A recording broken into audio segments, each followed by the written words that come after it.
Voilà, un projet Écoute Enfant, réalisation d'un clip vidéo pour informer différemment sur ce service, sur le 103, qui a donc pour titre 103 Déconne pas avec ça. Un extra, je ne sais pas, fou. Et mon nom, je suis Sylvie Courtois, je suis coordinatrice du service. Merci pour tout en tout cas.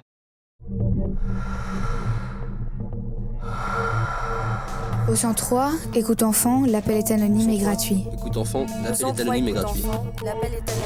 Mais il devient inutile quand c'est juste pour blaguer. Mais il devient inutile si c'est juste pour blaguer. Le 103. 103. Ne garde pas 103, appelle le 103. 103.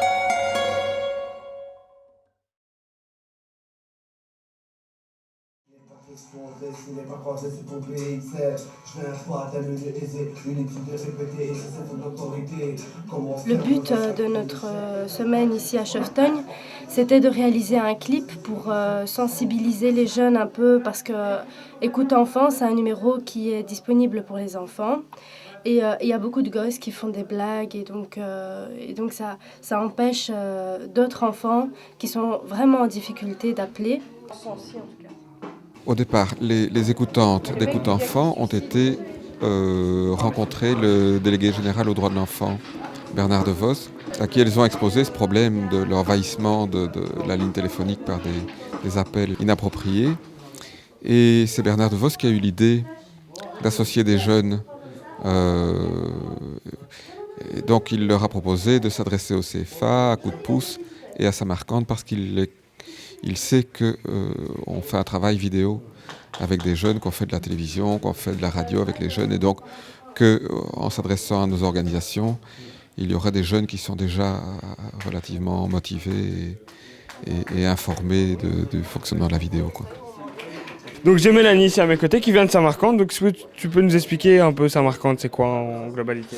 Alors donc Samarcande, c'est une AMO comme on dit, donc c'est aide en milieu ouvert. Et donc en fait c'est un service d'aide à la jeunesse où voilà, les jeunes peuvent venir à tout moment à Samarcande s'ils ont quoi que ce soit. Voilà, on peut les aider et en même temps on a des activités à leur proposer. Et on est surtout dans l'expression des jeunes, dans l'authenticité des propos des jeunes par le média radio. Allô, bonjour, ici Écoute Enfant. C'est Sarah. Oui, enchanté, Sarah. Ah merde. Ça raccroche. Ça raccroche. Chronique comme ça, quoi. Drink. Allô, bonjour, ici Écoute Enfant. C'est Sarah. Oui, enchanté, Sarah. Quel est ton souci? Non, ça rappelle. Aujourd'hui, on a décidé de faire des petites improvisations par rapport aux écoutes enfants et aux appelants. Et nous mettons dans les situations pour pour nous mettre dans la peau des gens qui appellent ou des écoutants, pour voir les limites à chaque fois qu'ils ont. Et j'ai appris quand même que par jour, ils ont quand même 400 appels et que sur ces 400 appels, il y en a quand même plus ou moins 360 qui sont des blagues ou des muets. Donc je trouve quand même que c'est énorme et qu'il faudrait, que ce qu'on fait maintenant, faire vraiment un petit clip vidéo pour dire que c'est pas vrai, c'est pas un truc, c'est pas un jeu, que c'est sérieux. Allô, bonjour, ici Écoute Enfant. Oui, je suis assez timide de nature, Mais voilà, Tu lui as déjà parlé? Je crois que j'ai déjà tenté de lui parler, mais ça n'a pas très bien marché, ça n'a pas accroché, je ne sais pas. Mais pourtant, elle m'attire et voilà. Je sais pas, tu peux essayer de te mettre en valeur pour l'attirer ou quoi, j'en sais rien. Est-ce que c'est important que toi, tu lui donnes des conseils? Est-ce que le fait que Raphaël téléphone à un numéro d'écoute pour dire qu'il n'arrive pas à parler à une nana, sans savoir son âge, disons qu'il a 16 ans, est-ce que ce serait pas plus intéressant? Évidemment, moi je suis bien, là, je suis là depuis des années, hein, je te dis, est-ce que c'est pas plus intéressant de voir ce qui se cache derrière cette timidité et pourquoi il est mal par rapport à ça? Et pourquoi il n'y a personne d'autre que nous au 103 où il peut en parler. Et voilà, il y a sûrement quelque chose, ça cache peut-être une problématique plus importante qu'une amourette, comme tu as dit, quoi. On a rencontré les femmes d'écoute enfant, donc les écoutantes, qui nous ont un peu fait part de leur travail, de ce qu'elles faisaient, les histoires qu'elles ont déjà entendues.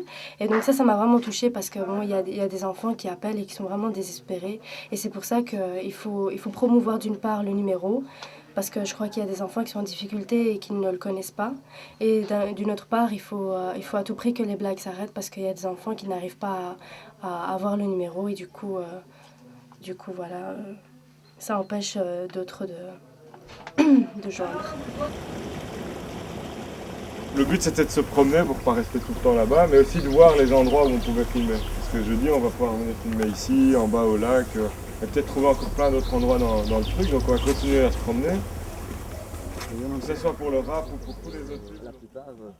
Vous voulez dire, il y a un GSM qui a disparu hier. Comment ça se fait que on a décidé de faire ça par des jeunes et qu'on n'a pas payé par exemple une campagne publicitaire et ce serait fait tout seul? C'est qu'une agence publicitaire aura peut-être une idée d'adulte sur la chose, en associant des jeunes, puisque ça concerne les jeunes, puisque c'est un service qui est offert aux jeunes. On se disait qu'on pouvait peut-être, en ayant le point de vue des jeunes, avoir un message qui touche mieux d'autres jeunes. Ils prennent peut-être pas conscience, mais c'est vrai qu'un jour, peut-être les blagueurs, ils vont en avoir besoin. Et c'est vrai que c'est ça qu'il faut faire dégager, quoi. Leur dire, ouais, voilà, peut-être que là, vous avez fait rater un appel à quelqu'un qui en avait vraiment besoin, et voilà, maintenant, peut-être qu'il est parti se suicider.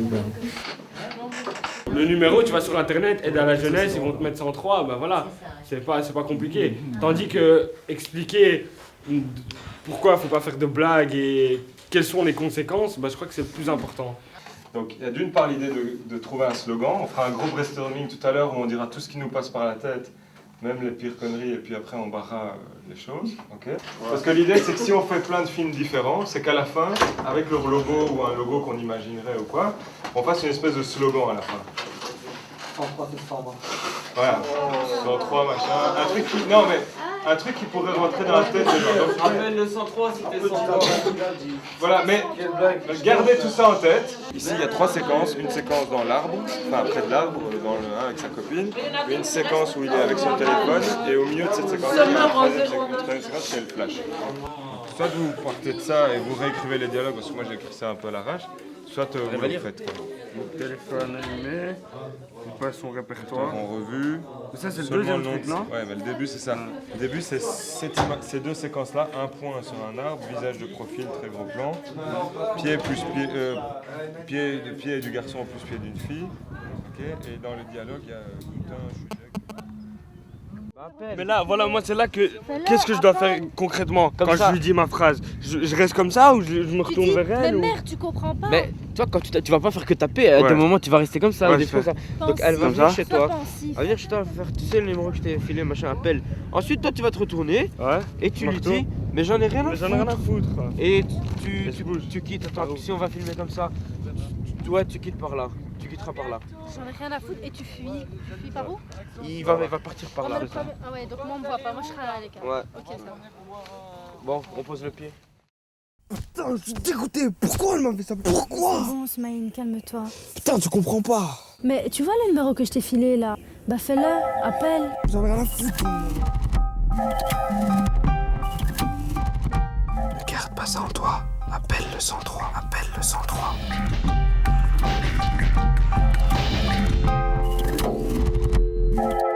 Allô? Le 103. 103. Non! Je te suis pas. Plus vers ta gauche. Voilà. Un petit peu moins. Non, retourne un peu de l'autre côté. Voilà, comme ça c'est bien. Tu bouges plus. Comme ça c'est bien. Les gars, s'il vous plaît. On regarde la caméra, on met ses mains le long du corps. Voyez comme ça. Moi j'aimerais bien dire un truc, on commence à cailler là, donc c'est possible de... Moi j'ai envie de dormir moi. Quelqu'un qui m'a vraiment étonné. Ouais, je crois que c'est Nisha qui m'a bien étonné, elle a fait ça très bien. Nisha, t'as fait ça très bien. Nisha. Coupé. Au 103 écoute enfant, l'appel est anonyme et gratuit, mais il devient un numéro inutile quand c'est juste pour blaguer. Ne garde pas ça en toi. Appelle le 103. D'ailleurs, tu fais quoi? Je prépare le travail du monteur, donc j'enlève les impuretés. Voilà, les moments où ça bouge, les moments qu'on ne doit pas garder. Voilà, il y en a qui bossent, il y en a qui jouent. Et qui vient dans un pays plutôt comme la Belgique et qui... Non, de l'algue. C'est très beau, c'est très dur. Un corail, merci. Pas mal. Alors ça c'est ça.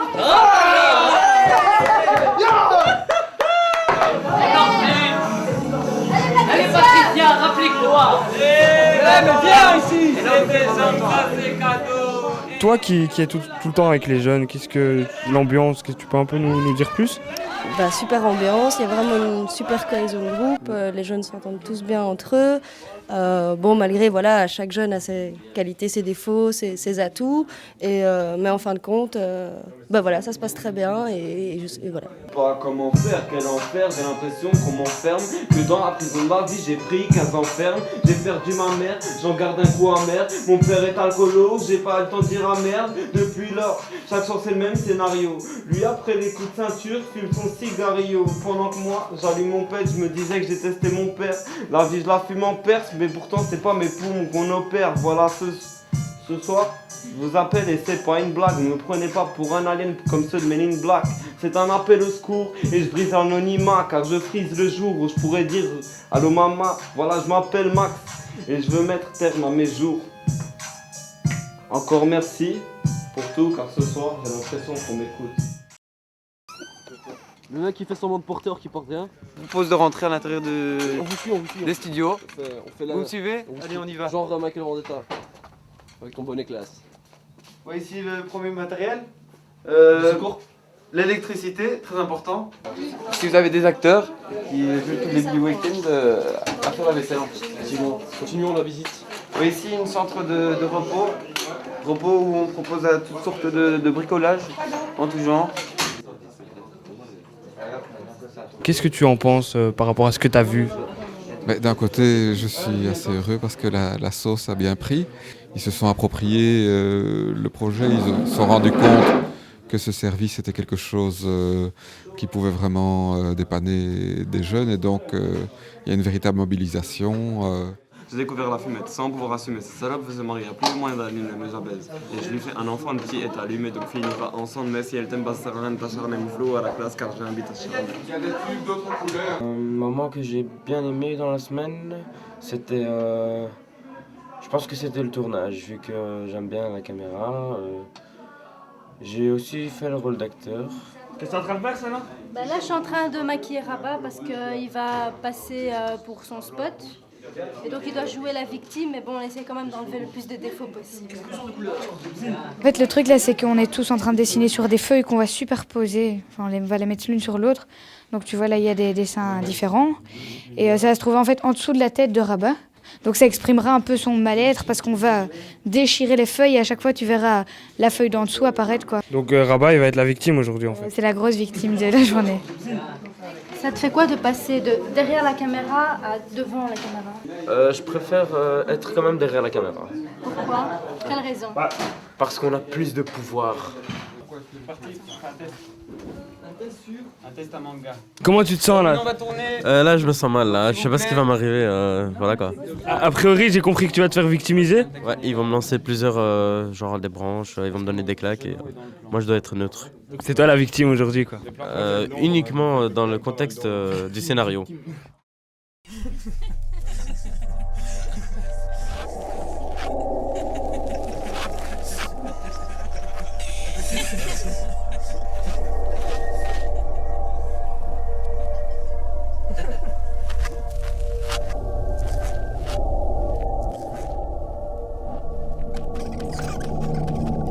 Aujourd'hui t'en ris, demain t'en auras peut-être besoin. Le 103, c'est 103. Ne garde pas 103, appelle le 103. 103.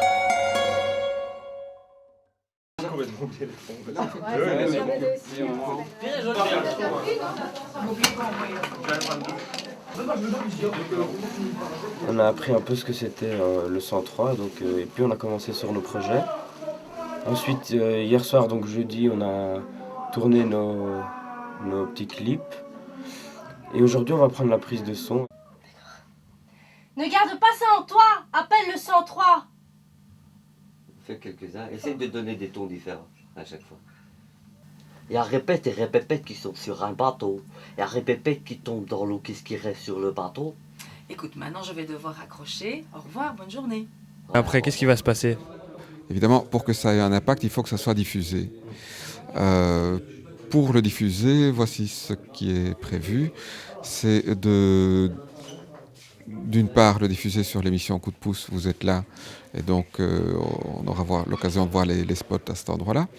Ils seront aussi sur le site d'Écoute Enfants, et on espère les placer aussi pour d'autres télévisions communautaires, et peut-être les télévisions comme RTBF, RTL, voilà.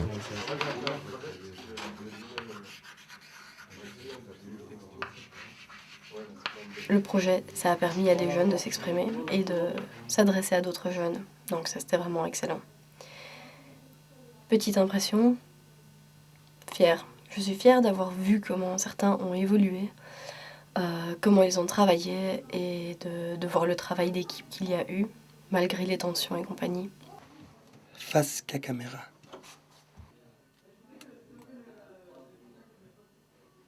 Là, franchement, les gens, ça déchire, big up à tout le monde et piscine à tout le monde. Moi, j'ai pété de rire à fond de balle et cool quoi. Pour moi, le projet à la base, c'était une commande, donc j'étais pas du tout folichon. Et voilà, comme souvent les projets jeunes, c'est une expérience assez intense, dans un laps de temps défini et avec certaines consignes de création, donc ça j'adore. Et voilà, la rencontre des autres, la tolérance et voilà, toujours l'apprentissage sur soi-même. À bientôt. C'était cool, il faut qu'on se refasse ça tous ensemble. Parce qu'on s'est bien marré, même en étant tous super différents, il y a une super cohésion et on a réussi notre coup, quoi. En fait, c'était bateau, donc je veux dire un truc encore sur bateau. Je vous aime tous, vraiment. Stu, ciao.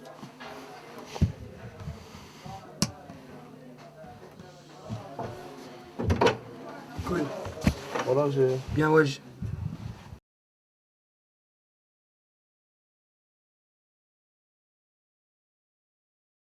C'est bien d'être con. Parce que la connerie humaine apporte beaucoup aux gens. Enfin, tu sais que le monde, s'il n'y a pas de con, le monde ne tourne pas rond. Mais là... Il tourne carré, quoi. Ouais, il tourne carré. Mais là où le monde tourne plus rond, c'est quand il y a des gens cons qui se prennent pour des lumières. Il vaut mieux rester con, tu vois, pas... Conclusion. Et je ne veux pas juger, juste vous amener à la réflexion, vous interpeller pour que vous compreniez qu'il est temps de se réveiller, de dire non à cette putain de société de consommation, car elle engendre un malaise et une frustration. Ça impose une différence dans le crâne de la population. Alors ouais, nous on prône la révolution, la prise de position et la prise en considération de nos opinions. C'est pour ça qu'on leur dit non.